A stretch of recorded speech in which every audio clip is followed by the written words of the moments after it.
Hello Pisces, Sun, Moon, Rising, and Venus signs. Kamusta kayo? Sana po nasa mabuti kayong kalagayan.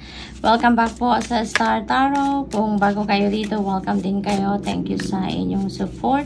I truly appreciate it. God bless you all. Pisces, paunang mensahe ninyo ay The Wheel. Wow, Pisces, napakaganda. The Wheel, it signifies change, positive change, and this is also about good luck and good fortune. So ibig sabihin nito that you are surrounded with good fortune, no, and good luck sa inyong horizon. Kaya swerte kayo sa ngayon in any area of life, no. Magkakaroon kayo ng mga positive changes sa iba't ibang parte ng buhay ninyo. Kung nandoon kayo lalong-lalo na sa rock bottom, ano, if you have hit that rock bottom, ngayon magaganda na ang inyong sitwasyon. This is the time that a positive change is coming your way. Okay? Maaari din na maraming movement na magaganap dito sa buhay ninyo, Pisces. Maraming galawan, maraming kaganapan ang maaring mangyari dito, mga pagbabago. We have Six of Pentacles. Ayan. So, Six of Pentacles is a generosity energy. Okay?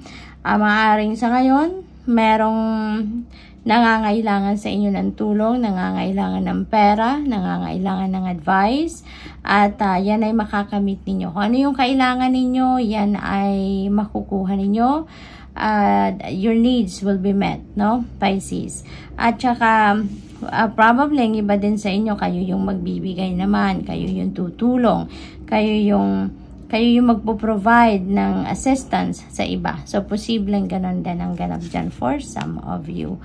We have Eight of Pentacles. Napakaganda rin. So, Eight of Pentacles is about trabaho, career, you know, source of income ninyo, yung ganon. So, dito sa Eight of Pentacles energy, merong pag-aaral na ginagawa ang iba sa inyo, Pisces. Maybe you are studying, or siguro you are focused on education sa ngayon. Possibly ganun ang ganap. And maybe because gusto ninyong mas maging magaling pa kayo sa inyong ginagawa, no? Or probably nag-aaral kayo because you are preparing for something new. Maaring bagong nagpe-prepare kayo for bagong career path, or nagpe-prepare kayo for bagong trabaho. Maaaring ganun ang ganap dito, no, for Pisces.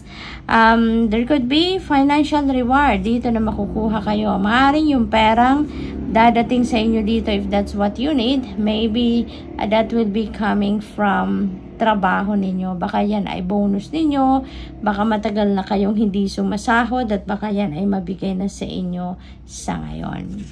What else? We have Five of Swords. Ayan. So, merong conflict dito. It's either conflict ito with another person or a group of people, or baka internal conflict ito, Pisces. So, siguro meron kayong bagay na kinalilituhan, bagay na hindi ninyo maintindihan pa, no? Or bagay na there is a subject dito na hindi mag-agree ang isip at ang puso ninyo. So maybe ganun din ang ganap dyan, kaya nalilito kayo. What else?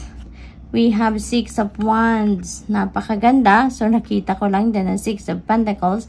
So ibig sabihin may synchronicity tayo. There are two sixes. Kaya I suggest na please look up for the meaning of number 66 for more guidance. Okay, Pisces? We have Six of Wands, which is tagumpay. No, this is victory energy. So this could be related to work. This could be related to your career. No, kung ano man ang pinagkakaabalahan ninyo dito, ano man yung effort, no, na binuhos ninyo sa bagay na to or sa sitwasyon na to, that is paying off right now, no? This is you reaping the rewards of your hard work. At tagumpay, isang malaking tagumpay ito para sa inyo, Pisces. Okay? So, you will be on the spotlight. Kung nakikita nyo yung card, yung spotlight is on you. Ikaw ito. At taas kamay ka, diba? Nakataas yung wand, may liwanag, because this is such a very beautiful tagumpay, no? So this is really a grand victory para sa iyo. Siguro matagal mo na tong hinihintay na tagumpay na to. Maaaring matagal mo na tong pinagsisikapan na bagay na ito, and now you are really having that great time at ikaw ay magtatagumpay na ng bonggang-bongga. Okay? We have the world energy. Sa world energy naman, this is another tagumpay, Pisces. This is time for success. Kasi meron kayo ditong mga bagay na ginagawa, pinagfo-focus na magtatagumpay kayo dito because it's coming to its completion na. After so long working hard on this, ngayon magtatagumpay na kayo. You're going to finish it with flying colors. At ang tagumpay na to, of course, entitled naman kayong i-celebrate yan, ano? So this is a time for celebration, for happiness, for victory.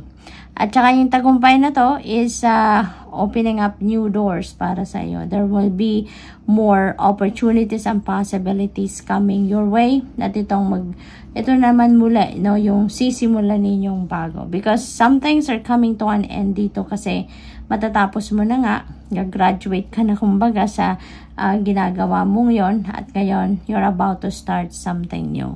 Travel also is very imminent for most of you dito, Pisces. Maaring meron kayong mga travel plans, or you are embarking on a travel na, maka naka-schedule na talaga yung travel na yan, at maaring ngayon, no, ay baka ngayon na kayo talaga aalis, no, lilipad kung saan man kayo papunta.